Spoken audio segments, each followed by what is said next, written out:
cuenta, pero bueno, se los voy a preguntar yo a ustedes. Por definición, el axioma sub 3, por definición, ¿qué sería?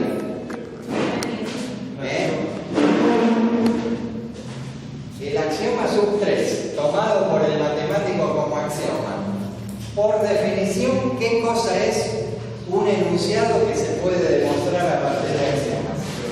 Un teorema. El matemático, equivocadamente, ¿no?, lo hizo jugar como axioma, pero al poder ser demostrado, al ser el sistema no independiente y poder ser demostrado por los otros axiomas, en realidad este debería haber ido ahí abajo, debería haber sido un teorema, no un axioma.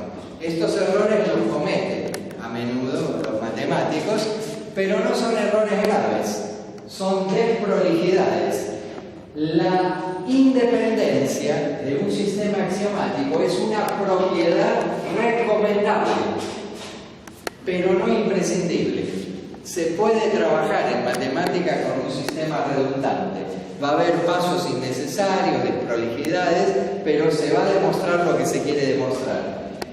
En cambio, la consistencia es una propiedad imprescindible. La independencia es una propiedad recomendable.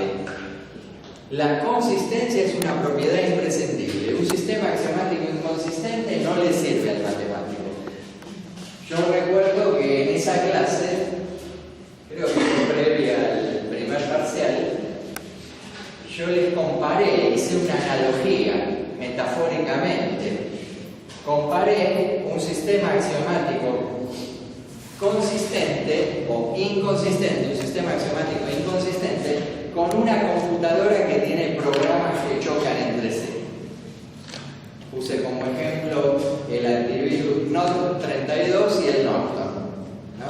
El Node32 y el Norton son incompatibles. Se empiezan a disputar los demás programas y empiezan a haber incoherencias, chocan y la computadora empieza a funcionar mal.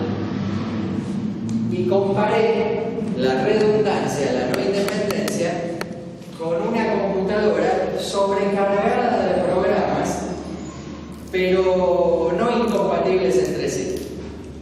Esas computadoras que están muy sobrecargadas de programas, pero no incompatibles entre sí. Entonces esas computadoras se vuelven lentas, pero igual funcionan.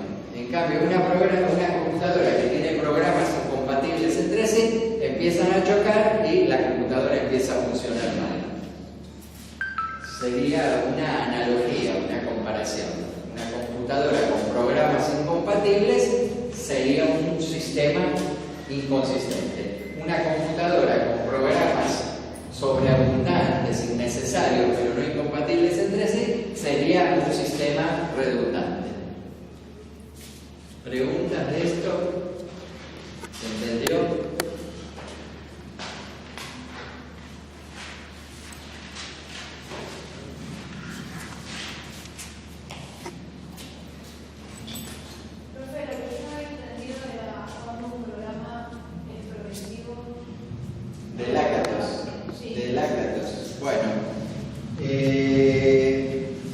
Cuando un programa de investigación, el programa de investigación es una estructura que contiene teorías y otros enunciados, ¿no? Cuando, según Lakatos, falsacionista sofisticado, cuando un programa de investigación mantiene o amplía su capacidad predictiva, cuando es capaz de predecir fenómenos y aumentar tal vez esa capacidad predictiva, predecir nuevos fenómenos, se dice que el programa de investigación es progresivo. Cuando un programa de investigación, en cambio, pierde su capacidad predictiva, cada vez predice menos fenómenos hasta agotarse, se dice que el programa se volvió degenerativo. Se va agotando, degenera ese programa, ¿no? Entonces, progresivo cuando mantiene o aumenta su capacidad predictiva, cuando es capaz de predecir nuevos fenómenos. En cambio, cuando cada vez predice menos fenómenos, se vuelve incapaz capaz de predecir nuevos fenómenos, ¿no? Cuando disminuye su capacidad predictiva, el programa va degenerando, se vuelve degenerativo. Cuando mantiene, entonces es progresivo. Progresivo, cuando mantiene o aumenta, cuando aumenta también. Mantiene su capacidad predictiva. Cuando la va perdiendo, cuando se va agotando su capacidad predictiva, se vuelve degenerativo. Va degenerando, se va agotando.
Ahí lo que tienen que manejar es la diferencia entre positivismo y antipositivismo, ¿no? Positivismo y comprensivismo o hermenéutica. Las grandes generalidades, no las diferencias entre los hermenéuticos entre sí, sino las diferencias que hay entre los dos grandes bloques. ¿Puede hacer un resumen? Eso estaba en el primero. Yo tengo acá el modelo de segundo parcial. Sí. Las claves de corrección. Como resumen, te puedo decir las características, del uno y otro, sí. Para el positivismo, lo fundamental es explicar y predecir fenómenos bajo leyes. Lo que busca el positivismo, lo que busca es regularidades causales, tanto en la naturaleza como en la sociedad. Explicar y predecir, tanto en ciencia social como en ciencia natural, explicar y predecir fenómenos bajo leyes, subsumiendo esos fenómenos bajo leyes abarcativas. Regularidades de la naturaleza y de la sociedad que expliquen y predigan fenómenos. Eso es lo fundamental para el positivismo. En cambio, el comprensivismo o la hermenéutica sostiene que en la historia y en la sociedad no hay leyes, que no se puede explicar y predecir bajo leyes. los comprensivistas consideran que el método de las ciencias naturales es bueno solamente para las ciencias naturales. Ahí sí se puede explicar y predecir bajo leyes.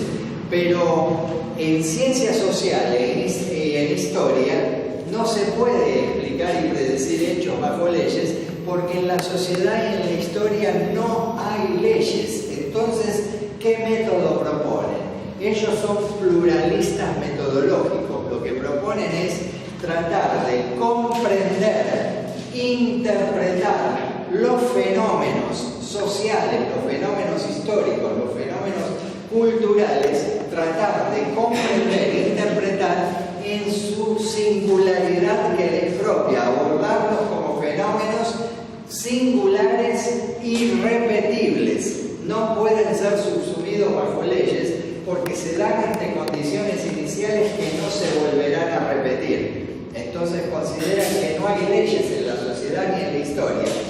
De lo que se trata es de interpretarlos, comprenderlos.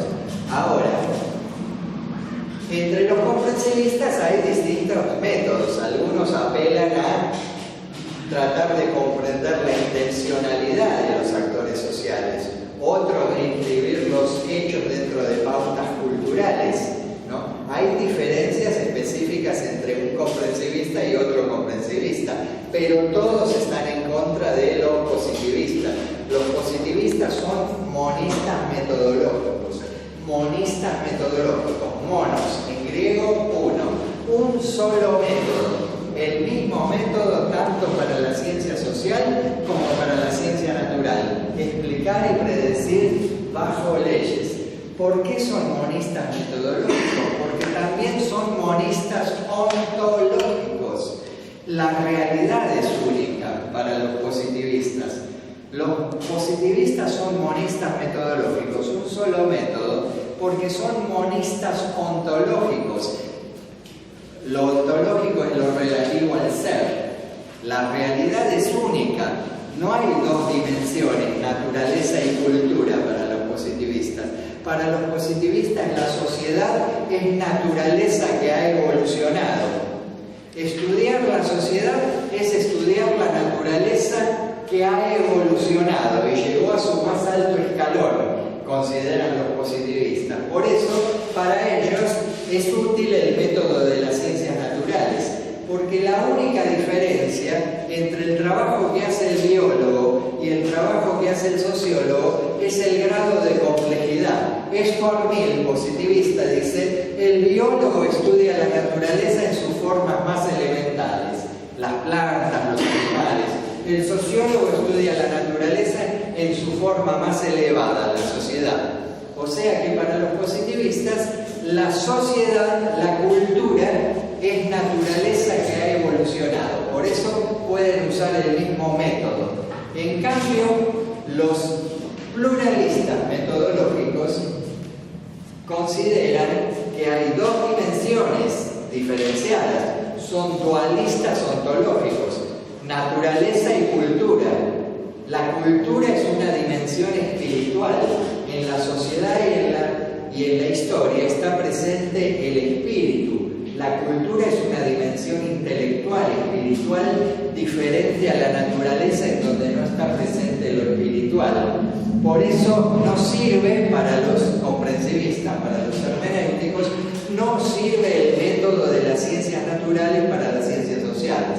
Hay que aplicar otros métodos, tratar de interpretar, comprender los fenómenos en su singularidad, apelando a comprender la intencionalidad de los actores sociales y las pautas culturales en las que estos están inscritos. Esto sería un pantallazo global de las dos posiciones, positivismo, antipositivismo.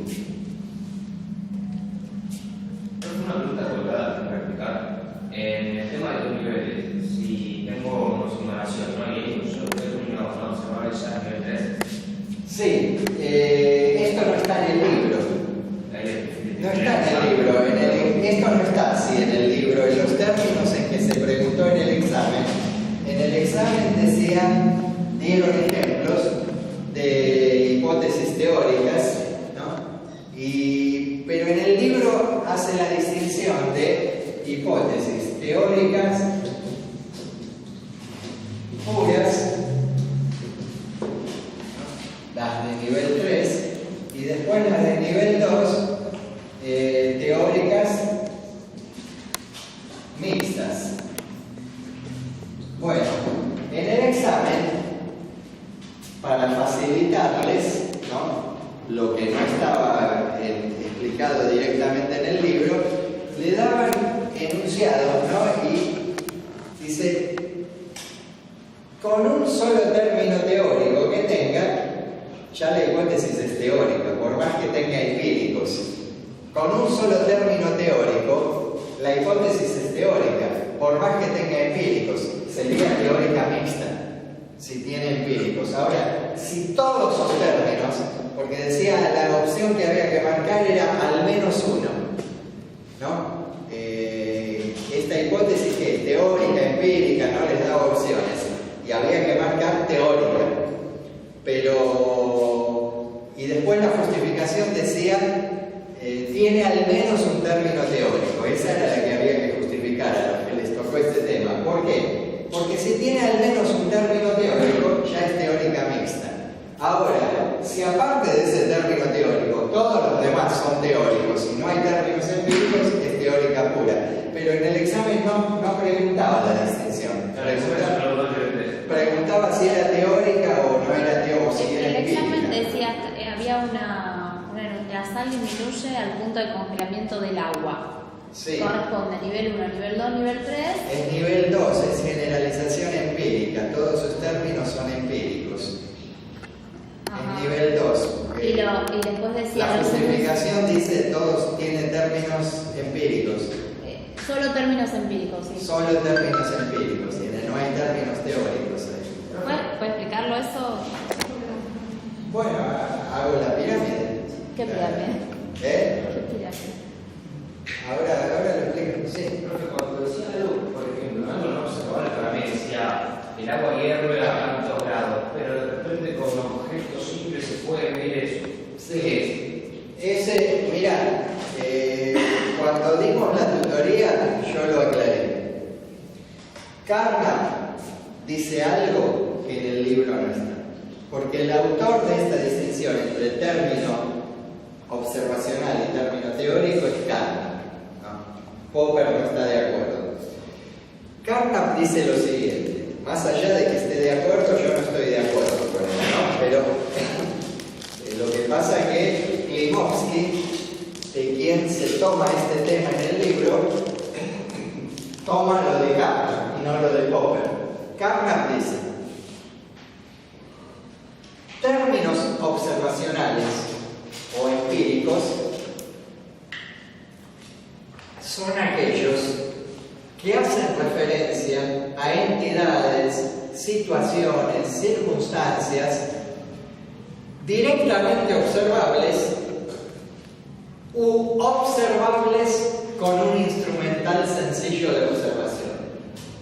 Esto dice Carnap, ¿no? Términos observacionales o empíricos son aquellos que hacen referencia a entidades o circunstancias, propiedades directamente observables u observables con instrumentos sencillos de observación o medición. O sea, un microscopio no sería sencillo, ¿no? No es sencillo. ¿Sí? Para Carnap, un microscopio común es un instrumento sencillo. Un termómetro clínico es un instrumento sencillo. O sea, según Carnap, fiebre, célula son observacionales. Claro, moléculas también.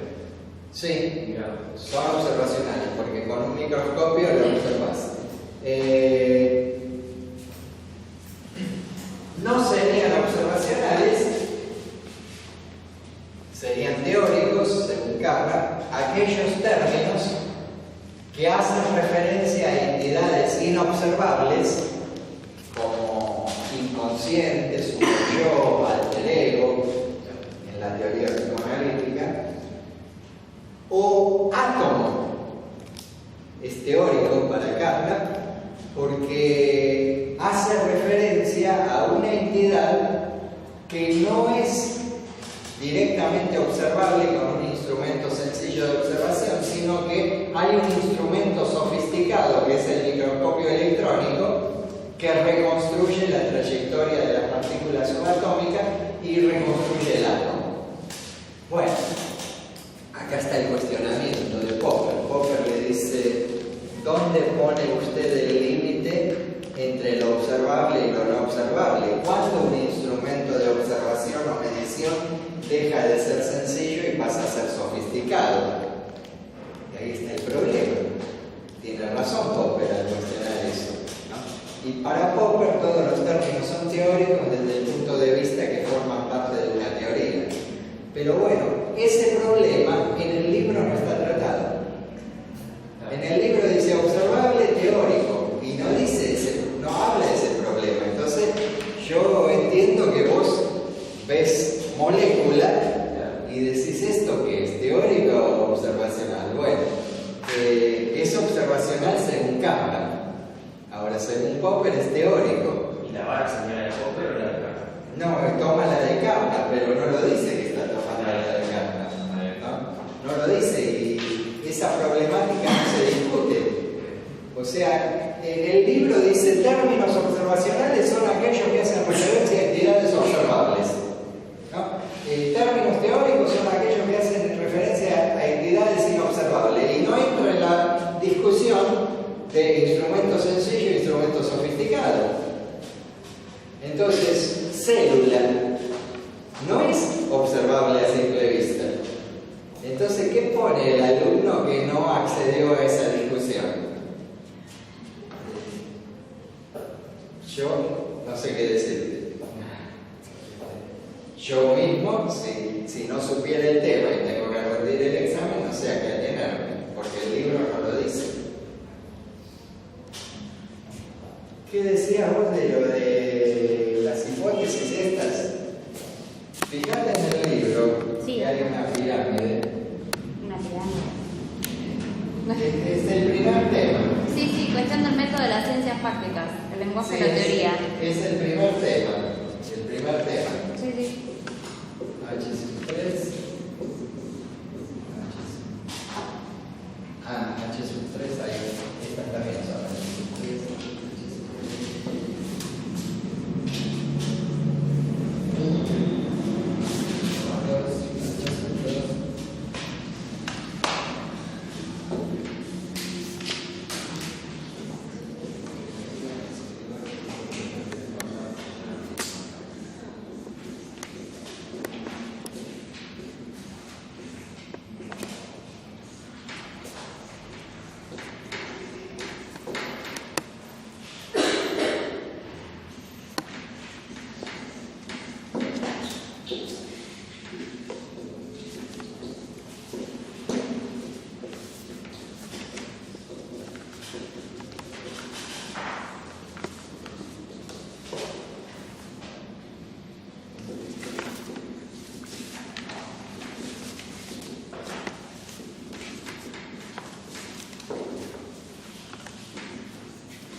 Bueno, la estructura es piramidal, ¿no? De una teoría científica. Esto es una teoría T. Una teoría es un sistema hipotético deductivo. Una teoría de la ciencia empírica, de la ciencia fáctica, es un sistema hipotético deductivo. Es un conjunto de hipótesis enlazados por relaciones deductivas. Un conjunto de enunciados enganchados, enlazados por relaciones deductivas. De hipótesis de un alto grado de generalidad y abstracción se van deduciendo enunciados de menor grado de generalidad. Las hipótesis teóricas puras, por lo general, son las hipótesis fundamentales de la teoría y están constituidas por términos teóricos.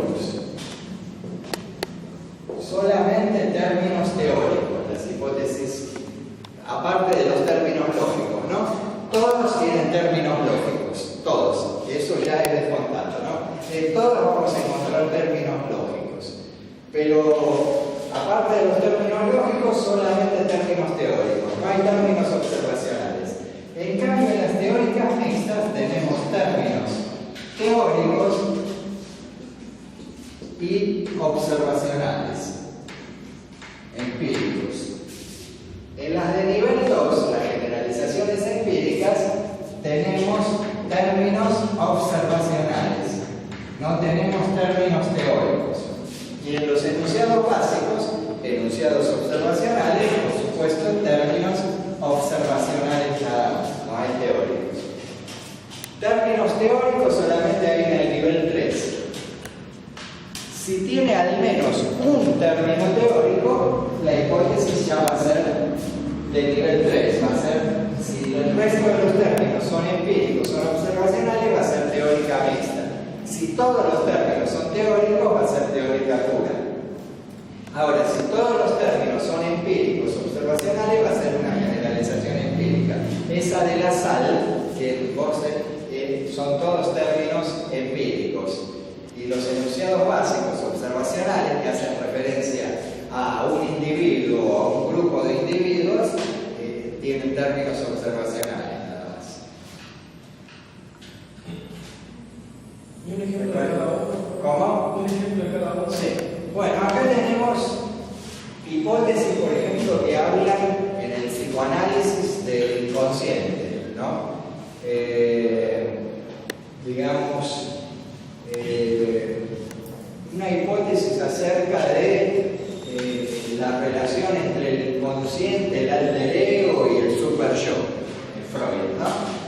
Vos tenés esos tres términos, son teóricos. Una hipótesis que hable de esos tres términos, una hipótesis que hable del átomo y de las partículas subatómicas, neutrón, protón, electrón. Todo eso no es observable, son hipótesis teóricas puras. Ahora, en este nivel podés tener, por ejemplo, en la teoría psicoanalítica de Freud, esto yo lo dije en la clase que vimos esto, dije, el ejemplo no es mío, se lo escuché decir a una profesora que tampoco es psicoanalista, estaba dando clase conmigo, pero tiene amplia experiencia en temas de psicología, y ella dijo, como ejemplo de hipótesis teórica mixta, porque el individuo entabla una relación, porque el sujeto entabla una relación incorrecta con su inconsciente y su experiencia de vida,